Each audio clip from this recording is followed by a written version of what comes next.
Hello students, आज हम आपके paper 1 child psychology and child health and care के चैप्टर नंबर 7 और 8 के ऊपर बात करेंगे, जो कि है heredity, environment and instinct. Heredity होता है वंशागति, यानी जो हमें अपने वंशानुगत पेरेंट्स से जो हमें रिसीव होता है, जो हमें मिलता है, उसको हेरिडिटी बोलते हैं। एनवायरनमेंट होता है वातावरण, हमारे आसपास का जो वातावरण है, हमारे इर्द गिर्द जो भी घटित हो रहा है वो हमारा वातावरण है। और इंस्टिंक्ट होता है हमारा सहज ज्ञान, जो हमारे अंदर बाय डिफॉल्ट आता है, हमें रिसीव होता है, वो सहज ज्ञान होता है। अब अगर हम हेरिडिटी की बात करें, सबसे पहले आज जो हमारे टॉपिक रहेंगे वो है meaning of heredity.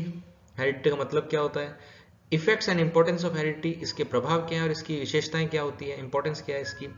Meaning of environment, यानी कि वातावरण का मतलब क्या होता है, इसके कितने प्रकार होते हैं और इसकी इंपॉर्टेंस क्या है, इसका महत्व क्या है। फिर meaning and use of instinct in the education, और जो हमारा सहज ज्ञान है उसका मतलब क्या होता है और उसका इस्तेमाल हम एजुकेशन में कैसे कर सकते हैं। तो चलिए शुरू करते हैं आज का वीडियो। हेरिडिटी का मतलब क्या होता है। Heredity involve all those physiological peculiarities which as a person inherits from his parents. जैसा कि मैंने बताया, हेरिडिटी में वो सारी फिजियोलॉजिकल यानी कि शारीरिक और मानसिक वो सारी स्पेसिफिकेशंस, जो हमारे अंदर विशेषताएं होती है, जो हमें अपने माता पिता से मिलती है। जैसे कि किसी की हमारे अपनी फीचर्स जो होते हैं चेहरे के, जो नाक नैन नक्श हैं, ये सारी जो चीज़ें हमें अपने पेरेंट्स से मिलती है, पापा जैसी आंखें, मम्मी जैसा नाक, वो सारी चीज़ें हमें हेरिडिटी में आती है। ये पिक्युलिटीज जो होती हैं, ये जो स्पेसिफिक जो फीचर्स हैं या जो हमारे अंदर विशेषताएं आती है, वो हमें ट्रांसमिट होती है जीन्स के थ्रू, अपने माता पिता के जीन्स के थ्रू। और इसी तरह से जैसे कि एक अगर कोई वाइट पेरेंट्स हैं, यानी कि अंग्रेज पेरेंट्स हैं, तो उनका बच्चा जो होगा वो गोरा होगा। अगर कोई डार्क कलर के पेरेंट्स हैं, जिनका जो स्किन का कलर है डार्क है, तो उसके जनरली बच्चे फेयर कलर के नहीं हो सकते हैं, वो डार्क होंगे। ये हेरिडिटी की वजह से होता है। ये हेरिडिटी ही होती है जो आपके स्ट्रक्चर को, आपके स्किन के कलर को, आपके हेयर्स के कलर को, आपकी हाइट को, आपकी फीचर्स को, इन सारी चीज़ों को डिटरमाइन करती है और बताती है कि आप कैसे होंगे, आपके अंदर कैसे आपके फीचर्स कैसे होंगे बॉडी के। ये सारी चीज़ें अगर देखो, अगर पेरेंट्स की हाइट कम होती है तो बच्चों की भी हाइट कम होती है, पेरेंट्स की हाइट ज़्यादा होती है तो बच्चों की भी हाइट ज़्यादा होती है। तो ये सारी चीज़ें हेरिडिटी में आती है। अब हेरिडिटी का इफेक्ट क्या होता है, इफेक्ट्स ऑफ हेरिडिटी, जैसा कि आप इस पिक्चर के अंदर देख सकते हैं।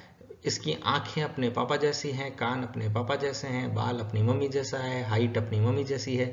तो इस तरह से इस बच्चे ने अपने माता पिता से इस तरह की हेरिडिटी इफेक्ट्स लिए हैं जीन्स के थ्रू। और अब इसके इफेक्ट्स तो जैसे कि आप नजर देख सकते हैं। अब हेरिडिटी के सबसे पहले तो इफेक्ट होता है फिजियोलॉजिकल अपीयरेंस के ऊपर, यानी कि हम दिखते कैसे हैं, वो आपका हेरिडिटी में आएगा।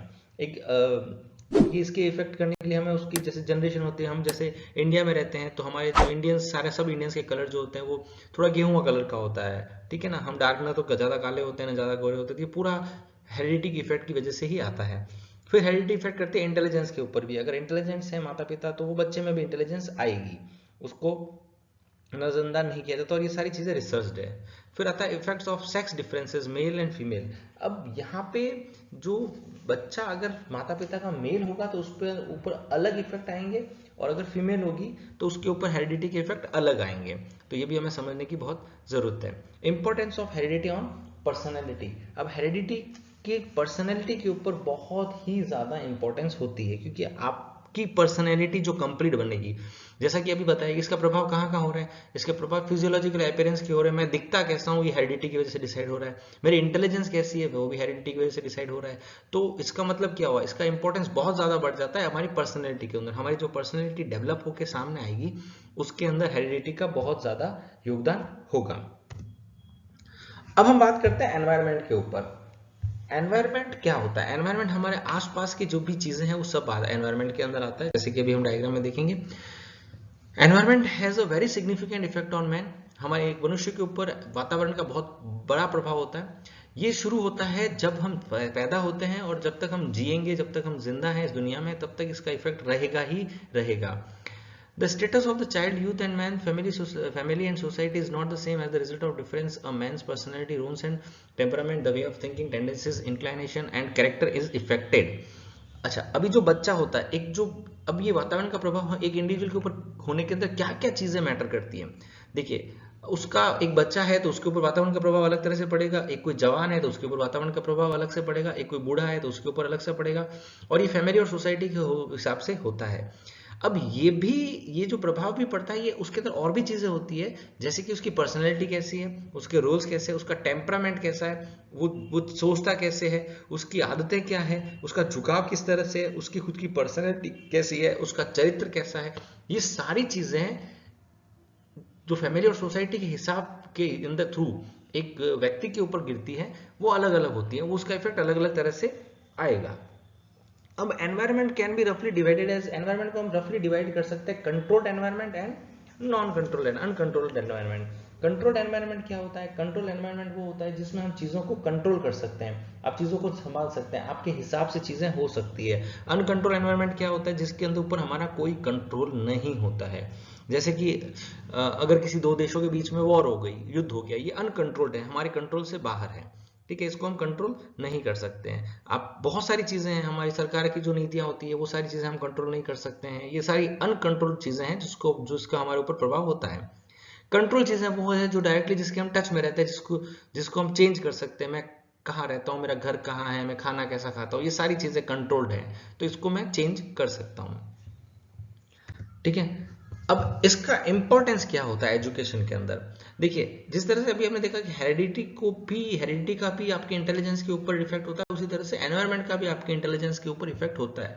क्योंकि जिस तरह के लोगों के साथ आप रहते हो, जैसे वातावरण में आप रहते हो, इर्द गिर्द जैसा माहौल है, वो आपके इंटेलिजेंस लेवल को बढ़ा भी देगा और कम भी करा देगा। अब यहाँ पे समझने की बात यह है, हेरिडिटी के थ्रू मुझे एक इंटेलिजेंस लेवल मिला है, अब मेरा एनवायरनमेंट कैसा होता है उसके हिसाब से वो बढ़ भी सकता है, वो इंटेलिजेंस और बढ़ जाएगी, और नहीं होगा तो कम हो जाएगा, या फिर जितना है उतना ही रहेगा। आप इसको ऐसे समझिए, एक व्यक्ति के अंदर जन्मजात प्रतिभा है क्रिकेट खेलने की, वो बहुत अच्छा क्रिकेट खेलता है, ठीक है।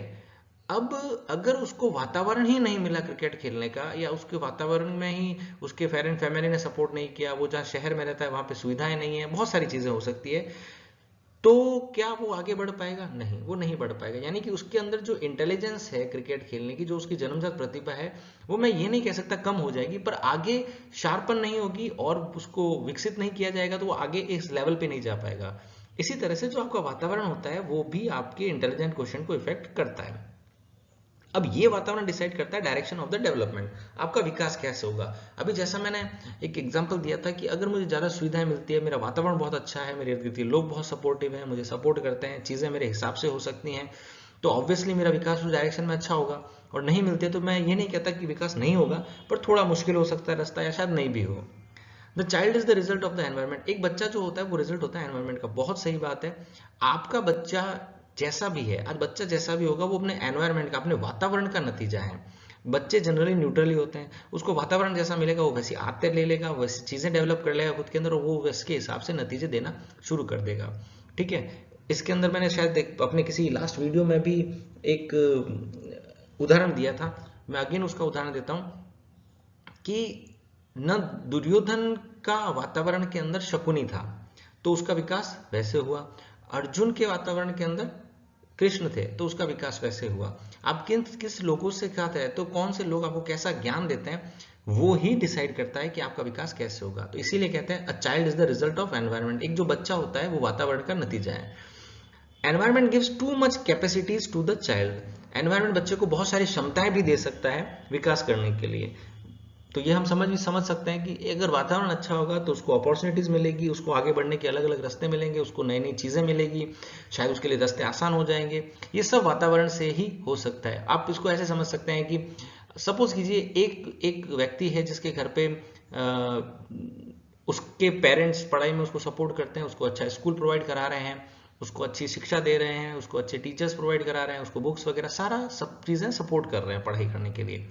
और एक व्यक्ति है, एक बच्चा है जिसको वो सारी चीजें नहीं मिल रही है XYZ रीजंस की वजह से, उसके परिवार की स्थिति वैसी नहीं है, पिता जो है वो शायद नशा करते हैं और घर में वो सुविधाएं नहीं दे पा रहे हैं, घर की स्थिति खराब है। तो सोचिए कौन से बच्चे के लिए पढ़ना ज्यादा आसान होगा। मैं ये नहीं कहता कि दूसरा बच्चा नहीं पढ़ सकता, पर ज्यादा आसान किसके लिए होगा? पहले वाले बच्चे के लिए। तो चीज वातावरण जो है वो आपको कैपेसिटीज देता है आगे बढ़ने के लिए। अब अगर हम एनवायरनमेंट को बांटना चाहते हैं तो एक होता है नेचुरल एनवायरनमेंट, हमें हमारे इर्द गिर्द जो वातावरण है, नेचुरल प्राकृतिक वातावरण जिसको हम बोलते हैं, वो हो गया। दूसरा होता है सोशल एनवायरनमेंट, यानी सामाजिक वातावरण, हमारे समाज कैसा है, समाज में किस तरह की चीजें हैं, क्या है। और तीसरा होता है कल्चरल एनवायरनमेंट। अब हम अगर बात करें नेचुरल एनवायरनमेंट की, तो इसमें क्या क्या चीजें आती हैं, ये it includes the natural things that are very influenced by man's intelligence and power, जैसे कि हवा, पानी, पहाड़, सूरज, चांद, सर्दी, गर्मी, दिन, रात, ये सारी चीजें नेचुरल एनवायरनमेंट में आती है।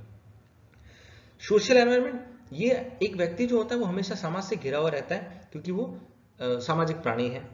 ठीक है, the society remains with him from birth to death. और ये सोसाइटी, ये समाज उसके साथ रहेगा जन्म से लगाकर मृत्यु तक। तो इसका प्रभाव तो उसके ऊपर होना ही होना है। फिर आता है कल्चरल एनवायरनमेंट, सांस्कृतिक पर्यावरण या वातावरण। सांस्कृतिक वातावरण क्या होता है, ये होता है कि रूल्स एंड रेगुलेशन, जो हमारे नियम बनाए गए हैं, जो हमारे अंदर जो ट्रेडिशंस हैं, जो इंस्टीट्यूशंस हैं, जो रीति रिवाज है, वो सारी चीजें आपकी ऊपर इफेक्ट करती हैं। तो ये अगर हम वातावरण को 3 में डिवाइड करते हैं, तो नेचुरल, सोशल एंड कल्चरल, और ये तीनों चीजें हमें प्रभावित करती हैं। ठीक है, अब हम बात करते हैं इंस्टिंक्ट्स की, जो कि होता है सहज ज्ञान। हमने अक्सर ये लाइन सुनी होगी जो आप यहाँ पे इस स्लाइड पे देख रहे हैं, फॉलो योर इंस्टिंक्ट।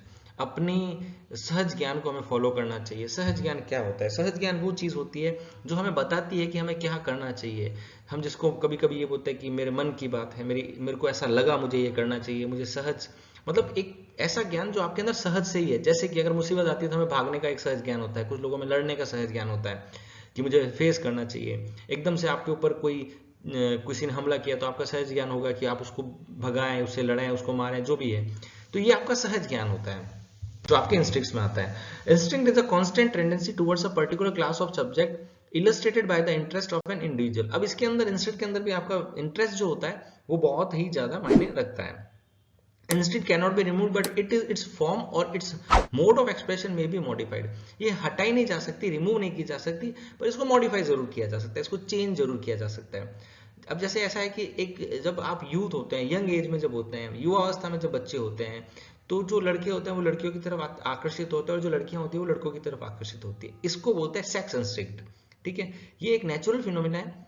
ठीक है, बट कुछ बच्चे, कुछ लड़के और कुछ लड़कियां डिसएग्री कर सकती हैं। वो अगर उनके एक्सपीरियंस कुछ खराब हो चुके हैं इस चीज को लेकर, तो वो उसको लेकर फियर डेवलप कर सकती है, डर डेवलप कर सकती है अपने अंदर, गुस्सा डेवलप कर सकती है, नफरत डेवलप कर सकती है। ठीक है, तो यहाँ पे क्या हुआ कि जो सेक्स इंस्टिंक्ट है वो बेसिकली होती है तो सब में सेम है, पर उन बच्चों के अंदर या उन इंडिविजुअल्स के अंदर, उन व्यक्तियों के अंदर, क्योंकि उनको इस सेक्स के रिलेटेड कुछ अच्छे एक्सपीरियंसेस नहीं हुए हैं, तो ये इंस्टिंक्ट उनकी चेंज हो गई है। अब वो सेक्स इंस्टिंक्ट अट्रैक्शन नहीं रह के वो नफरत में बदल गई है, या फिर हेट्रेड में बदल गई है, या डर में बदल गई है। अब इन इंस्टिंक्ट को हम कहाँ कहाँ यूज कर सकते हैं?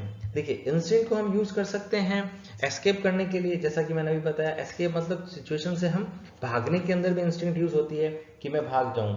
ठीक है, अगर कहीं कोई फियर होता है, कोई डर होता है, आपको कोई गलत चीज हुई है, गलत चीज आपके साथ किसी ने किया है, तो ये फियर की वजह से हम इंस्टिंक्ट आपको भागने के लिए मजबूर करती है। ठीक है, ताकि आप उस सिचुएशन में ना आए। फिर आता है पुगेंसिटी। ये पुगेंसिटी एक लड़ाई करने की जो इंस्टिंक्ट होती है उसको हम बोल सकते हैं the most important fact that accelerate और एग्जिस्ट इज रेजिस्टेंट। मुझे रेजिस्ट करना है, मुझे किसी के विरोध में जाना है। ठीक है, तो ये भी एक इंस्टिंक्ट होती है, सिचुएशन के हिसाब से डिपेंड करता है कि मैं किस सिचुएशन में हूं, कहां हूं, और किस हिसाब की सिचुएशन में फेस किया है। तो फर्स्ट इज एस्केप, आप भाग सकते हो, आप लड़ सकते हो, उस सिचुएशन को आप फेस कर सकते हो। फिर आता है रिपल्सन। रिपल्सन क्या होता है? The intelligent teacher does his best to develop the motive of repulsion in the child for unsavory and undesirable expedient। Repulsion होता है कि कुछ चीज को जो गलत है उसको स्वीकार नहीं करना, उसके अगेंस्ट में रहना, समथिंग लाइक दैट। फिर आता है पेरेंटल इंस्टिंक्ट। अब ये होता है माता पिता का जो इंस्टिंक्ट होता है, वो एक माता पिता का जो बच्चों के प्रति लगाव होता है, बच्चों के प्रति जो प्यार होता है, उसके लिए वो किसी को मार भी सकते हैं, मर भी सकते हैं। ये हमें जानवरों में भी देखने को मिलता है। To this instinct concern the emotion of pity, क्योंकि वो उनके जीन्स हैं, उनका खून है, तो उसके हिसाब से उनके अंदर वो इंस्टिंक्ट होता है। ये older child's love for this younger, और इसी तरह से जो बड़ा बच्चा होता है वो भी अपने छोटे भाई को वैसे ही प्यार करेगा। फिर आता है सेक्स इंस्टिंक्ट। अब ये भी बहुत ही जरूरी है। ये आप एक सेक्स इंस्टिंक्ट जो होता है ये एक एज के साथ, एज के अंदर बढ़ता है, एडोलेसेंट एज में ज़्यादा होता है, जहाँ हम आकर्षण फील करते हैं ऑपोजिट सेक्स की तरफ। लड़के लड़कियों की तरफ आकर्षित होंगे, लड़कियां लड़कों की तरफ आकर्षित होगी। और ये सेक्स इंस्टिंक्ट बहुत ज़्यादा जरूरी है इस जनरेशन को पीढ़ी दर पीढ़ी आगे बढ़ाने के लिए।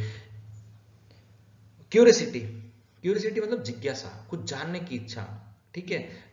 हम इंस्टिंक्ट के थ्रू क्यूरियोसिटी भी डेवलप कर सकते हैं बच्चे के अंदर कि क्या होता है, कैसे होता है। ये इच्छा भी एक इंस्टिंक्ट के थ्रू डेवलप हो सकती है। उसके बाद आता है सेल्फ सबमिशन। सेल्फ सबमिशन मतलब खुद को सबमिसिव कर देना, जैसे कि टीचर जो कहेगा वो हम माने विदाउट क्वेश्चनिंग, तो हम सक्सेसफुल हो जाएंगे। इसको बोलते हैं सबमिशन, किसी के प्रति समर्पित हो जाना, समझने के लिए, जानने के लिए, आगे बढ़ने के लिए। फिर नेक्स्ट आता है सेल्फ एसर्टेशन। अब सेल्फ असर्टेशन एक बहुत इंपॉर्टेंट प्ले करता है बच्चे के चरित्र बनाने के अंदर, ठीक है। इसमें सेल्फ रेस्पेक्ट की जो भावना होती है वो भी आती है। मैंने जो किया है उसको वैल्यू मिले, मैंने जो किया है वो एक्सेप्टेबल हो। वो कैसे, एक सेल्फ रेस्पेक्ट डेवलप करने के लिए सेल्फ एसर्टेशन बहुत जरूरी होता है। किसी और बच्चे का एग्जांपल देखिए भी हम सेल्फ रेस्पेक्ट डेवलप, वो इतना अच्छा कर रहा है आप भी कर सकते हो, समथिंग लाइक दैट, तो ये सेल्फ एसर्टेशन हो जाता है। फिर आता है ग्रेगरियसनेस। ग्रेगरियसनेस मतलब ये होता है कि आप एक ग्रुप में रहना चाहते हैं, आप अकेले नहीं रहना चाहते, एक पर्टिकुलर ग्रुप के अंदर, ठीक है। आप अकेले नहीं रहना चाहते, तो इसको भी चीज टीचर्स यूज कर सकते हैं एक सोशल स्किल डेवलप करने के लिए बच्चे के अंदर, ठीक है। अब टीचर को इसमें ध्यान रखना है कि बच्चों के बीच में जो ग्रुप के अंदर जो उनके बीच में खींचातानी चलती है, क्या हो रहा है, उसके ऊपर भी हमें नजर रख सकते हैं, वो भी एक डेवलप हो सकता है। फूड सीकिंग, अगेन ये भी इंस्टिंक्ट का ही पार्ट है कि हम फूड सीकिंग, कुछ पाने के लिए, कुछ गेन करने के लिए, कुछ प्राप्त करने के लिए, ये हमें इंस्टिंक्ट काम आती है। इसी तरह से लाफ्टर इंस्टिंक्ट है, कंस्ट्रक्टिवनेस है, कुछ नया करने के लिए, कुछ कंस्ट्रक्ट करने के लिए इंस्टिंक्ट होती है। फिर एक्विजिटिवनेस की इंस्टिंक्ट होती है, जिसमें कुछ अलग से इकट्ठा करके कुछ प्लेजर वाली चीजें हम करते हैं, जिससे कि हमें प्राइड महसूस हो। हम अच्छा कुछ जैसे कलेक्शन करते हैं, बच्चे स्टाम्प कलेक्शन करते हैं, मैच बॉक्स कलेक्शन करते हैं, तो ये सारी चीजें, तो ये कुछ इंस्टिंक्ट है जिनके बारे में आप एग्जाम में मेंशन कर सकते हो, और ये आपको एग्जाम में अच्छे मार्क्स दिलाने के लिए हेल्पफुल हो सकती है। तो आज हमने जिन जिन टॉपिक्स पे बात किया था वो हैं, सबसे पहले हमने बात किया था इंस्टिंक्ट्स के ऊपर बात किया, हेरिडिटी के ऊपर बात किया, और एनवायरनमेंट के ऊपर बात किया। अब इंस्टिंक्ट के अंदर इसमें एक और आता है कि मेंटल कैरेक्टरिस्टिक्स ऑफ एडोलेसेंस क्या होती है। सो सबसे पहले डेवलपमेंट ऑफ मेंटल एबिलिटी होती है, बच्चे की मानसिक विकास होता है एडोलेसेंस एज में। एडोलेसेंस एज जनरली होती है 13-14 साल से शुरू होकर 20 साल तक रहती है, वो उसको एडोलेसेंस एज बोलते हैं। फिर उसमें सेक्सुअल डेवलपमेंट होता है, उसके अंदर सेक्सुअल ऑर्गन्स का डेवलपमेंट होता है। हीरो वर्कशिप, इस एज में बच्चों को लगता है कि मैं हीरो वर्कशिप होता है, ठीक होता है, रिलीजियस फीलिंग आती है। फिर एक्सट्रोवर्जन होता है, सेंटिमेंट्स बहुत ज़्यादा होते हैं, इमेजिनेशन बहुत ज़्यादा होती है, और पर्सनल इंटरेस्ट भी बहुत ज़्यादा होता है, मुझे ये अच्छा लगता है, मुझे नहीं लगता है। ग्रेगरियस इंस्टिंक्ट होती है, ग्रुप में रहना पसंद करते हैं वो एक दूसरे के साथ। और पर इसमें lack of stability and adjustment होता है, एडजस्टमेंट बहुत कम करता है और स्टेबिलिटी इनके अंदर बहुत कम होती है। तो एडोलेसेंस एज में मेंटल कैरेक्टरिस्टिक, मेंटल उसके मानसिक चरित्र में ये सब चीजें आती है, उसका मानसिक विकास में सारी चीजें इन्वॉल्व रहती हैं। तो आई होप आपको आज का ये लेसन समझ में आया होगा। आज हमने बात की थी हेरिडिटी के ऊपर, वंशागति के ऊपर, एनवायरनमेंट वातावरण के ऊपर, और इंस्टिंक्ट सहज ज्ञान के ऊपर। तो thank you very much for listening to me, और हमारा वीडियो अगर आपको अच्छा लगा है तो दूसरे लोगों के साथ शेयर कीजिए जिनको ज़रूरत है। Thank you very much for watching this video.